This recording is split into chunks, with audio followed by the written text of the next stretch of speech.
il karanga bri yelimane ni vama digamo dam tanto wadi ona kungo tuni jabi agara kebe nya yelimane lenki Allah ganin nchire kinyandi yelimane mahari nin togoyre mogara journalist nun kawma me na digame ke demanti ha digame be gin maga ana katti yelimane ramonye basuru digam pana hana be agada ko agam bononta digame ke sui kenna gati daga kane gagri MRDA minita ninya ni a 80% ala hino warame de basuru la hino warame de yo kaga sene kat kubeno horo nyani haklan to nyani daga kane 80% ni MRDA minita ninya mani khaduni MRDA ga makati na nganye daga kane yedo sana daga kane ga ganye aga tinta kem basuru de mana no kube akenu man na minita ke 80% nga magrindi commune de gidi me man ne ga magrindi commune de kirane ki ay digam pana nye ngara digame be ko ngati basuru na munda na yelimanere mun ngara me di hajunu wallahi tongunyan wallahi billahi tongunyan donc mamado ademado RD minita no be no gadi yampi mer nundi ni bandone ni sedi na lido daga kane khrindenga ada kunkurali de sadi hisringala ça c'est un kem mini yonkin chudi de ken sabati yonkin chudi de bon na adema kitan na kitun kosa halle na mu RDA elindi komide toya daga kane sababu nyen donc tammani me kesrembe gada amada elindi gardo daga kane dikan kanenga ada kumpisringa la parce que kuma nyemo RDA di kenni bane komide jongaga tammani me kebeli ntenga nyo RDA igardo daga kane krindenga adi belese politise mburenya ne de et puis kempalle ngarni kata gollo koy gare be gi no gondi ni ko kasrebe gadan krina ntan tammani me ke paji anna maga gara dalla bakar kamman kana gore malaka man kitenga sirga paji be kin ke magan ken binta akatu anga ni debeke soronga na land erefule anga démarche be nyana ikama nukama anga ni kebe tuzene franchi gouvernement da batenga wallahi kitenga kama wallahi billahi kitenga kama un projet qui veut m'entendre que tu un projet mbe m'anga nya hutun wallahi kitenga kama mani duni basura Allah gahida tanda anga bogo trenga be parce anga ngenya franji preda kumba ngoni wa hanga do de bun kutumba kameri comme de tringa mani differana do commune non kutunga tanga anga ke du jakinde gore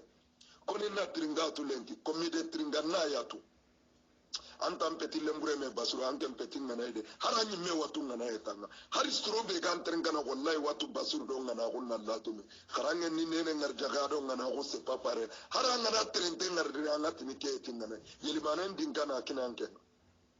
manin dilla sama gino aga ga trompa nanti manina kenni golinya ngana nye kubano yeti golinya ngano yeli manere munya ni isringa do ngaba manna ma basuru atagati marande je vous pose la question eni trindinde ko tede basuru nya tammani me sine ame sirondinda nan tayli mare serkilendi kunta sirondindi basuru nta dangini merno hillidi trindinde ko tede agno ilmane daga kane gari yedo sana ga ko sikki igara sirondinde njo payde ilmane re munga ngoirini ma ay ilmane re mun peti isringalde non ilmane population ke ti isringalde pati ilmane daga kane gadi ganguida nyime kere ulle garen tadi partinde manden tadi jamben tadi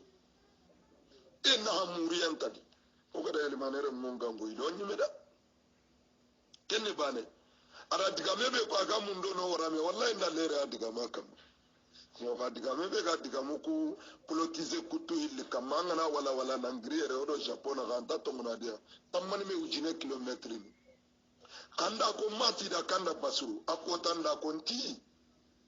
soro be nu ganyino igi memba gandin da na minorité nyana o maga araga ko ngana kiten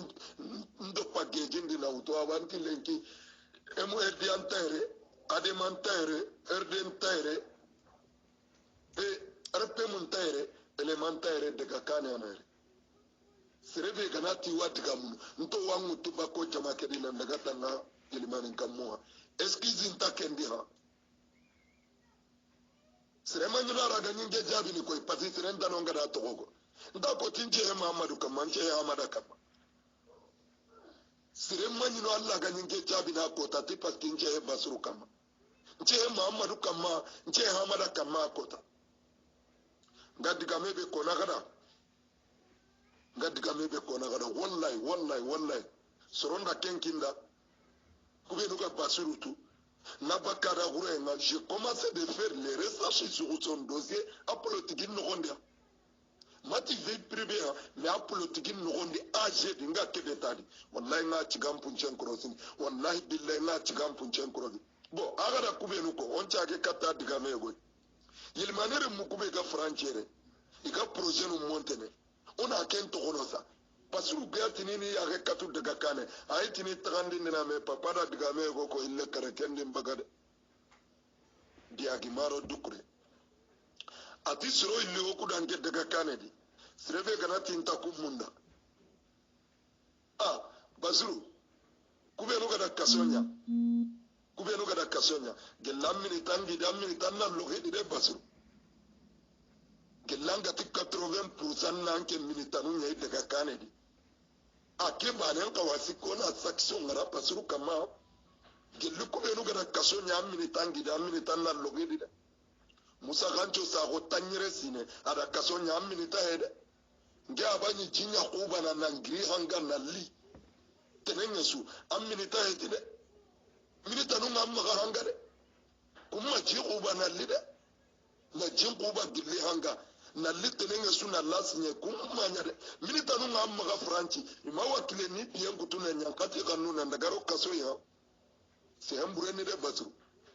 diga memma nyade kanke ndasimo Muhammadu da utuka muna nyankanyi nyena nkontinge bakare anke mbasuru no mawi nya ko ngadanga kinga diga mebe konanda ko angada nya renta ko ke bagido bakare bi daga kane wakile ni jike lokku adi sigi jike ngawre daga kane makuti kudi ti gollela jibrilu anda trindi diga mbane atuwa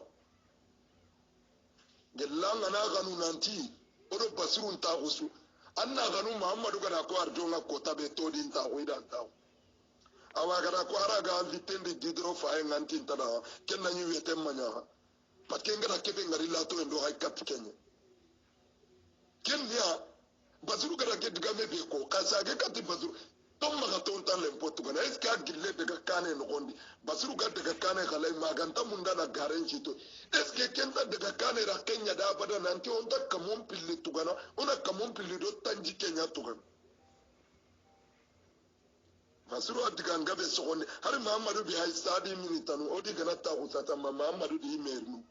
abara diga ngabe o gana ta usata adungene do elimane hajunga ha meoti mani no dan tatahu odo basuru tahu na maniko har saza basuru daga kane te na hunya na maga mesigi ni tagandi ube gani soronga daga kane ini kutu basuru ma daga kane wara ha no ka basuru ranta daga kane duku ha yuane ne ha awa gada ho tre baydan kere nyono ko nga gurjan bo basuru gati ida gollu nya kuro tirndindi basuru mernu ngani commune no benu ndi debeke parti no ngadi mer nunga commune yogoti kun développer internet ti ka hon ko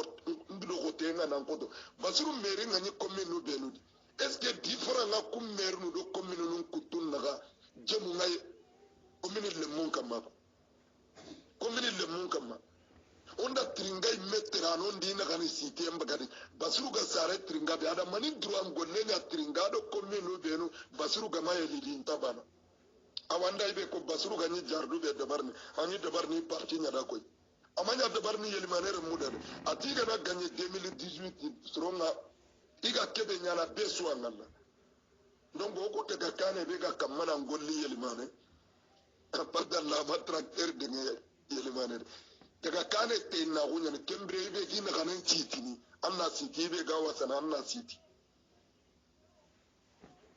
onda basuru kabana tamaga golli faso ko ay golli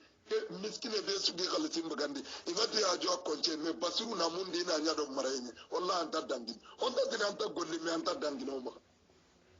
anta dangi ni de kenga na nya su yeli mane da me jamba kenga na nya su yeli mane tinya na hota na daga kane ngadiga me be kona kada korna to ngongo me da ha korom ma me setundi tenga na kututi me ha korom ma me wara haklan golle ngoga me kutana ha korom ma me wara diga me ngoga me kutana na ke khotondi yeli mane re mum ma ha adiga mum po buru gore na gati 80% daga kane di ke minitanu nyane wallahi ha garan ko wallahi billahi garan wallahi garan galay dukure da kasu illi anya kasonga basiru am minitayati la o gana kaso lan to ku yiriga am minitanga dikke be al logo kenga kembre ngai be kona gara basiru diga mun no gonde campagne diga mun hen ado elimane daga kanen to objectif ide ati jibiru gara tirnda ati injustice be elimane gana ko inadi basiru de mu mani injustice gajanga ni ara minitanu har basiru minitanu ni da kaso ngaranti de fana Muhammadu minitanya daga kaso nga har garen ni elimane na hanta kendi kanga na daga kaso nga har garen da ni bartinan kane ani bartinan kane har garen kam manga na daga kaso nga de ani bartinan do kaso na har garen kam madiya jum anna sire go kisi kaso illi kaso ambasan na jardin gallen ci ginda da ndi gani gullunya imbrenga diga mebe konara basru an ce inge kamma de sana nduguta je te répondre wallahi nganjabi ni yelimane wallahi billahi nganjabi ni yelimane kanu gudu wallahi nganjabi ni bazu tanketi même pas haranga nalle treke gara anga magara so anga ni misini basru ebe ga wori pari kenya ndanka bagar na nya garna wallahi nya garna menke wanjabi ni c'est sûr c'est un nganjabi wallahi na jabi basiru anga dunene Mamadou gara métier do ko wancha ko benya kenya ngaban kallen et pourquoi basiru en deuxième fois pourquoi basiru agara diga meke beko nanti kamaka taganta lempo to gana kataganta kamon billato est que o hari daba hari basiru golyan lemmo ko be gani ere nyonya minna elimane apada ere nyonya minna pare apada o gamato onta kamoko illato kan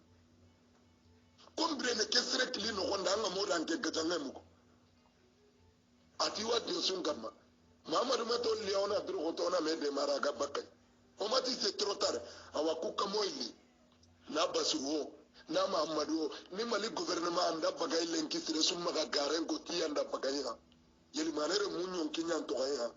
soro nyanda ga kasonga dai ya garin dumbu nyan kati dai na horem bagandi ada batenga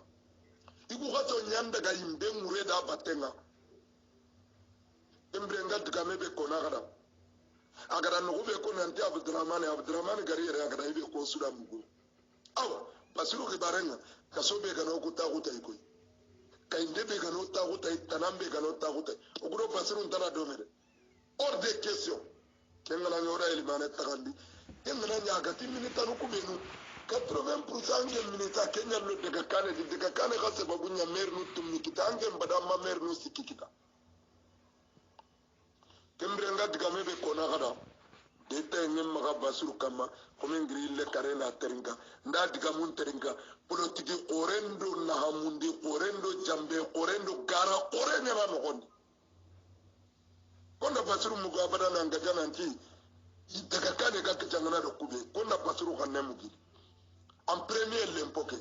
il a déplacé ma kaw kebe ujunun tamido kragonda tambille mujinel lagana daga kane gada hankanya konda mu basiru siki kan kason kara kanga na ko tadu kida katiro kason sariya enti garo no kason kada wara jarde kebe prozenga amaga kada tirinda kite kam mughari kam mughana dabar ni kam mughmani na ana imeda araya ni kampanye na besu ga dan kampanye na hoyo gwa kama warni katime yelimane daga kane qorna tongungo meda samediri Allah warja qorna tongungo